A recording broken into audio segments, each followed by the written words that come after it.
अरे मैंने अपना पेन किधर रख दिया, अरे मेरी चाबियाँ किधर मैंने रख दी, मेरे पर्स में भी पैसे पड़े हुए थे वो किधर गए। क्या आपके साथ भी ऐसा ही होता है? अगर यस तो फिर इसका मतलब है कि इस वक्त जो हमारा ब्रेन है उसको ज़रूरत है ऑक्सीजन, क्योंकि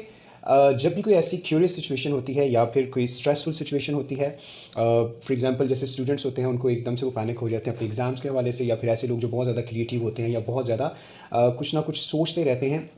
तो वहाँ पे क्या होता है कि क्योंकि हमारा सिंपैथेटिक नर्वस सिस्टम फिर अलर्ट रहता है हर वक्त, और उसकी वजह से क्या होता है ब्रेन है वहाँ पे मैसेजेस हर वक्त चल रहे होते हैं, तो फॉग हो जाता है, कंसंट्रेशन में थोड़ी सी प्रॉब्लम आती है। सो उसके लिए मैं आपको ब्रीदिंग एक्सरसाइजेस बताऊंगा जिसकी वजह से आप ऑक्सीजनेटेड अपना ब्रेन उसको रखोगे और जितनी अमाउंट उसको चाहिए एक्चुअली, ताकि वो कंसंट्रेशन कर सके, कंसंट्रेट कर सके, वो उसकी मेमोरी बेहतर हो सके और चीज़ों को रिकॉल कर सके जो भी आपकी मेमोरी है। सो उसके लिए उसमें जो नंबर 1 है उसमें आपने क्या करना है कि अपने